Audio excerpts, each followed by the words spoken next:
Right then, CCTV's Peter Wakaba is live in Rwanda's capital tonight. He joins us now live on the line from that city as well. Peter, looking at the Smart Africa Manifesto, that included a clause committing the countries who were there to essentially setting up open data platforms as well. But from the Kenyan experience, we've seen a lot of disputes between ministries about sharing information, not providing that data. What lessons can these countries learn from Kenya's experience?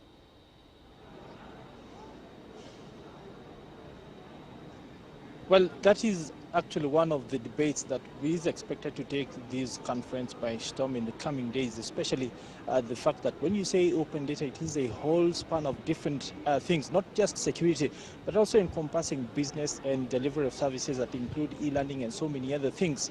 Now, the thing that has been pointed out is the fact that open data is important because businesses are able to then judge what sort of markets they're getting into. Other people who are creating innovations for different markets can be able to predict the operating environment, are able to plan properly, and of course are then able to make good returns from whatever investments they do put into different economies. This is a debate that is expected to go on starting tomorrow, and of course we will get into that and be able to tell you how that pans out going forward. But of course, it is a case-by-case basis for different countries because different laws say different things. And of course, the different situations in different countries that are caused by either things like infrastructure, the human resource situation, or even the fact that some governments don't feel comfortable putting out this information are expected, of course, to come into the agenda and basically direct the way in which different countries respond to that challenge, Rama. Indeed. This conference, of course, is going on over the next couple of days. Give us a sense of how much attention is being given to cyber security, because in most parts of Africa, the law and law enforcers are usually very far behind the curve.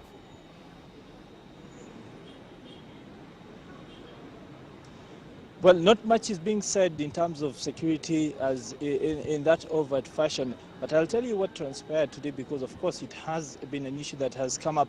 And Uganda being the one country that is indicating it is taking this very seriously. The Ugandan president pointing out that they are actually in the process of creating a database that is redundant across several different sectors to be able to put in place systems to identify people, fingerprinting, picture databases, identification, and that sort of thing. But of course, we do know that these, of course, extends well beyond that sort of thing. And when you say data, then of course the security of that data does come into question. And there is no question that Africa will have to invest quite heavily to build up the capacity to guard its data, to be able to police its ICT infrastructure systems. And of course, you can expect that that will come up in this conference. Although for most countries, the challenge has been to develop the infrastructure and put in place the human resource capacity to be able to actually start to reap the benefits of putting in place the ICT policies and rolling out the systems to be able to enjoy the benefits that accrue from that, Rama. Indeed, we'll have to leave there for the time being, though. Thank you very much for that. That's CCTV's Peter Wakaba. He's in Rwanda's capital, Kigali, for the Transform Africa conference over the next couple of days. He'll have more from that location later on this week.